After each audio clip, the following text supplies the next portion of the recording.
Estamos de volta com a segunda parte do Universidade Aberta desta semana, que está falando um pouco sobre a assessoria de desenvolvimento acadêmico. Estamos conversando com a professora Edila Vilela de Resende Vompinho. Professora Edila, rapidamente, evolução da pesquisa.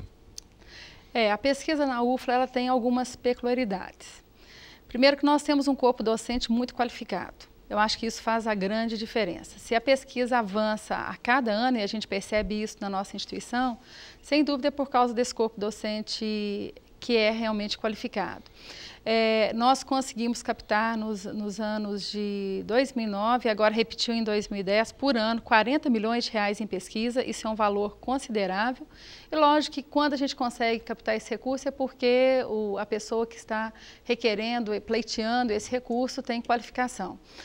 Hoje nós temos 100 grupos de pesquisas na UFLA, cadastrados na plataforma Lattes do CNPq, cadastrado no CNPq. E esses grupos de pesquisas, eles estão inseridos em diferentes áreas do conhecimento também, como eu disse, não só na área de agrárias, mas temos grupos novos já nas áreas de ciências humanas, isso para nós é muito importante. E temos uma estrutura hoje de 165 laboratórios, isso é fundamental. Temos uma fazenda experimental, que é a Muquem, que hoje tem sido importante para o desenvolvimento de pesquisas de campo, e existe todo um respaldo do pesquisador e existe toda essa estrutura disponível para ele trabalhar também. E, ao mesmo tempo, nós temos a oportunidade de sair para a qualificação no pós-doutoramento, que isso dá oportunidade para o pesquisador ainda se inserir em novos grupos de pesquisa, se inserir em novas linhas do conhecimento, e isso é importante. Tá certo. No desenvolvimento da pesquisa, há de se destacar também, professor, me corrija se eu estiver errado, o PIBIC CNPq, o PIBIC FAPEMIG, o PIVIC, né, que é o voluntário, o PIBIT e o BIC Júnior. A UFLA ela é uma instituição forte nos programas de iniciação científica. Hoje nós temos em torno de 22% do nosso alunado participa dos programas de iniciação científica. Deste público, 13% tem bolsa de iniciação científica. Eu tenho ressaltado sempre que esse percentual é um percentual alto em relação às outras universidades. Isso mostra também a importância que tem do nosso aluno da graduação se inserir o quão mais cedo possível na iniciação científica, porque isso dá para ele toda uma estrutura para ele partir para um curso de pós-graduação, ou ele vai mesmo trabalhar diretamente com pesquisa, ou mesmo na área de ensino. Então, é importante, sem dúvida, esses programas de iniciação científica, e a gente tem conseguido um número de bolsas cada vez maior para atender essa demanda na nossa instituição. Com o aumento substancial do número de estudantes, a gente tem trabalhado no sentido de manter esse 13% de bolsa, que é um valor alto, como eu disse, mas não é uma tarefa fácil em função do aumento substancial que aconteceu em relação ao número de estudantes que nós temos hoje na nossa instituição, em torno de 6 mil, e devemos chegar o ano que vem com mais de 8 mil estudantes. Então, para isso, nós temos que trabalhar para atender a demanda na instituição de bolsas de IC. E o BIC Júnior, que é um programa voltado para os alunos do ensino médio, é um programa de destaque dentro da nossa instituição. Nessa semana, inclusive, foi divulgado o nosso programa no Minas Faz Ciência, que é uma revista da FAPEMIG, e é muito interessante porque a chamada foi justamente descobrindo talentos. Eu acho que é isso que nós fazemos no BIC Júnior, descobrimos talentos, e posso dizer que nós, desses 150 alunos, temos muitos alunos talentosos, alunos que se inserem depois no primeiro vestibular, e já é nosso aluno aqui na nossa instituição. Isso para nós é a sinalização maior que esse programa dá certo, é um programa que a gente tem um carinho por ele, o governo estadual tem, o governo federal também tem, e a partir dele a gente vê que há todo um foco não só de ensino, de pesquisa, mas também um foco social, então isso é muito importante. Tá certo. Outro setor que vem recebendo bastante atenção dentro da Universidade Federal de Lavras, professora Edila, é o Nintec. Eu gostaria que a senhora falasse um pouco dele. O Núcleo de Inovação Tecnológica, ele é muito importante à nossa instituição, e ele precisou ser criado para atender uma lei nacional, que foi a Lei de Inovação no ano de 2005. Então, nesse núcleo de inovação tecnológica, trabalha-se propriedade intelectual, trabalha-se incubadora e trabalha-se parque tecnológico. A coordenação da propriedade intelectual, nós temos pessoas hoje que fazem a proteção. Esse é o objetivo, fazer a proteção do conhecimento, divulgar a propriedade intelectual na nossa instituição. Eu vou te dizer que é uma tarefa que hoje é um pouco mais assimilada pelos nossos docentes e discentes, mas houve uma dificuldade muito grande no início para que as pessoas assimilassem que o conhecimento deve ser protegido, a partir daí ser transferido, mas é importante ele ser protegido. E hoje, nessa coordenação de propriedade intelectual, nós atendemos o nosso docente que tem uma tecnologia que ele acha que é passível de proteção, avaliamos essa possibilidade de proteção, ele faz o pedido de proteção e depois é avaliado no final pelo INPE. De incubadora, há uma semana atrás, nós tivemos o resultado final do nosso edital. São 9 empresas novas incubadas dentro da nossa incubadora, ali no antigo prédio do RU. Então, estamos começando, na verdade, um trabalho inovador dentro da nossa instituição. Esperamos que dessas 9 empresas incubadas, que algumas delas sejam inseridas também no Parque Tecnológico. O Parque Tecnológico, nós já temos a área. Essa semana na semana passada, tivemos uma notícia muito boa da liberação já da primeira parcela para o projeto arquitetônico e estrutural do nosso Parque Tecnológico, que é municipal. O Parque Tecnológico não é da UFLA, mas é feito em parceria com a Universidade Federal de Lavras, mas o Parque Tecnológico é do município. E a gente acredita que com essas estruturas de incubador e Parque Tecnológico, a gente possa realmente colocar a tecnologia, as tecnologias que são desenvolvidas na nossa instituição em prática e para a sociedade. A partir daí, que acontece a transferência de tecnologia, essa tecnologia no final tem que gerar alguma riqueza. Então é isso que a gente pensa justamente para se ter uma qualidade de vida melhor. Então a gente espera que com o Parque Tecnológico a gente tenha várias empresas e que junto também com isso que a comunidade toda do município, da região, possa usufruir dos benefícios desse parque tecnológico que em breve vai ser instalado. Tá certo. Professor, o tempo da Universidade Aberta é pequeno, a senhora já falou de educação, já falou de graduação, pós-graduação e pesquisa. Rapidamente eu gostaria de entrar agora na questão da extensão. A extensão ela é fundamental. Eu falo sempre que existe uma interface da pesquisa com a extensão, porque eu acho que o bom pesquisador, ele tem que começar a direcionar as suas pesquisas. Sim, é verdade. E muitas vezes a gente vê que quando se inicia uma pesquisa, é preciso acreditar que ela, mesmo sendo uma pesquisa básica, não só pesquisa aplicada, mas que ela tem o potencial de gerar alguma tecnologia para ser transferida.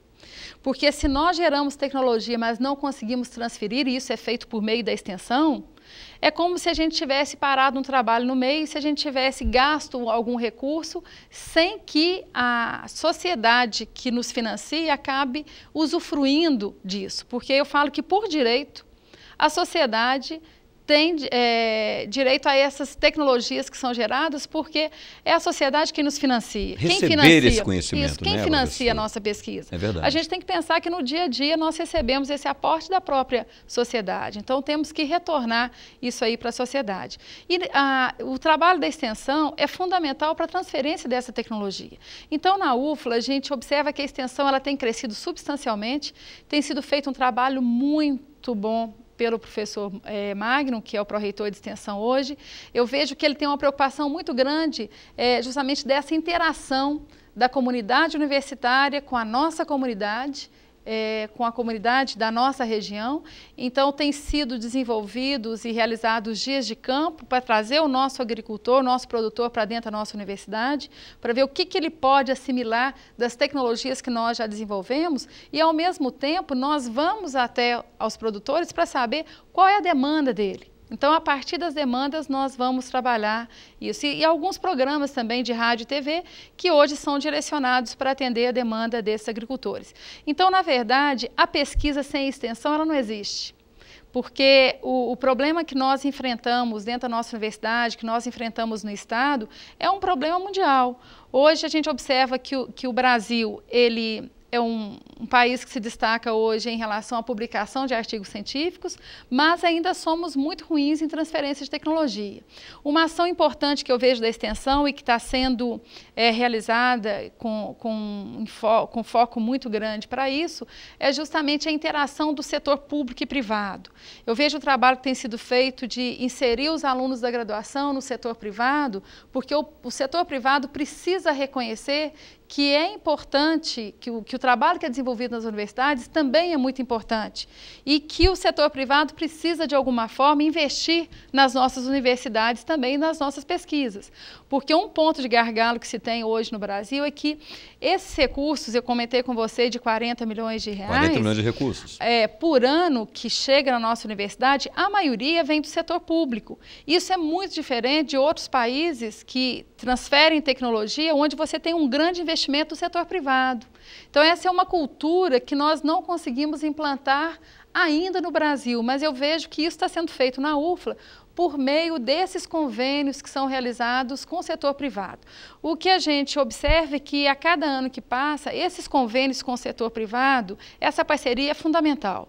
E a gente percebe isso com a nossa incubadora que está montada agora, que nós temos ali uma relação do setor público e privado muito boa. E a gente tem que realmente aumentar essa relação para que a gente possa transferir essa tecnologia e trazer, levar para os produtores os benefícios que eles merecem. Então, a extensão é fundamental. Tá certo, professora. Eu não poderia deixar de perguntar sobre a formação, um assunto que a sociedade vem acompanhando de perto, a formação do consórcio de universidades, que reúne 7 universidades de Minas Gerais. Rapidamente, a senhora poderia falar sobre isso para nós? Sim, o consórcio das 7 universidades do Sul e Sudeste de Minas, então é UFLA, Universidade Federal de Viçosa, Universidade Federal de Ouro Preto, São João del Rei, Alfenas, Itajubá e Juiz de Fora, é um consórcio que já vem sendo trabalhado há algum tempo. Existem algumas peculiaridades também desse consórcio, porque as duas únicas regiões, Sim. Considerando sul e sudeste do estado, que tem um conjunto de 7 universidades qualificadas. E é interessante que quando trabalhamos essas 7 universidades, sabemos que elas têm especificidades, mas elas são complementares. Nós temos ações e atividades complementares. E o objetivo principal nesse consórcio é fortalecer mais uma vez o ensino, pesquisa e extensão e mais uma área que é planejamento e gestão. Então, já temos um projeto pronto que já foi apresentado ao MEC, já temos proposta de um orçamento para este ano, para já começar algumas atividades imediatas. A gente pode chamar a atenção, por exemplo, a mobilidade estudantil, que vai acontecer e é forte nesse consórcio, não só em nível de graduação, mas também em nível de pós-graduação. A mobilidade de docentes. Então, nós queremos fortalecer essa mobilidade de docentes. Nós temos universidades fortes, por exemplo, em engenharia. Um exemplo é a Itajubá, que da 7 é a universidade mais forte na área de engenharias. Então, nós vamos poder usufruir disso e, ao mesmo tempo, fortalecer o que nós temos aqui. Então, em nenhum momento se pensa no consórcio que uma universidade vai sair ganhando mais que a outra. Eu acho que todas têm a ganhar e nós temos muito a fortalecer nessa instituição, tanto nesse consórcio. Tanto é que isso já está aprovado nas 7 consorciadas, a instalação de um laboratório de pesquisa, mas também de pós-graduação, que seria encontros para cursos da pós-graduação fora das 7 do 7 Camp, e já estamos avançados nessa negociação, com o objetivo de ter um centro de pesquisa em excelência mesmo, já com áreas de pesquisas já definidas. No primeiro instante já definimos que vamos trabalhar com nanotecnologia e bioenergia, porque se nós formos pensar, nenhuma dessas 7 instituições tem bem fortalecido esses programas de pesquisa e de pós-graduação em nanotecnologia e em bioenergia. E isso é uma demanda hoje que acontece no Brasil. Então, eu acho que o consórcio vem realmente a fortalecer as atividades e as áreas que nós já temos na nossa universidade, mas também nos dá subsídio para a criação de áreas que nós não trabalhamos ainda, com o subsídio dessas outras universidades que têm algumas áreas mais fortes que a nossa. Então, esse consórcio, eu tenho certeza que vai beneficiar. Esse consórcio vai propiciar o desenvolvimento em várias áreas do conhecimento, no ensino, na pesquisa e na extensão também. Já está programado dentro da extensão um corredor cultural, que é muito interessante, que acontece em todas as cidades onde estão essas universidades, com apresentações de teatros, de outras atividades mais culturais, e essa mobilidade estudantil que vai acontecer em todos os níveis. E um ponto importante também desse consórcio seria a reserva de vagas para os nossos alunos de graduação para cursar disciplinas em outra instituição que seja do seu interesse, com uma facilidade e uma tramitação maior do que aquela existente hoje. E a gente tem também um objetivo para os alunos que participam dos programas de IC, no período de férias, para eles fazerem essa mobilidade com mais facilidade também, é como se facilitasse um estágio para ele nessa sede. Então, com isso, a gente vai ter uma formação ainda mais eclética do que aquela que a gente já tem e podendo usufruir do que a outra instituição tem de mais importante em termos de estrutura, em termos de docência e também em termos de, até em relação aos servidores técnicos administrativos, que é fundamental essa interação entre eles também. Tá certo. Professora Edila, seria necessário, infelizmente, um tempo muito maior para que nós falássemos muito e muito mais sobre o trabalho realizado pela Assessoria de Desenvolvimento Acadêmico e por esse desenvolvimento significativo que a universidade vem experimentando neste momento. Mas, infelizmente, o nosso tempo é pequeno. Eu gostaria de agradecer de forma bastante especial a presença da senhora na Universidade Aberta desta semana. Eu agradeço, Luciano, e fico à disposição para falar um pouco mais. Realmente o assunto é muito extenso. Obrigado, professora. Universidade Aberta desta semana fica por aqui. Para você que esteve conosco, nos acompanhou, obrigado pela audiência, um bom descanso e até um próximo programa. Até lá!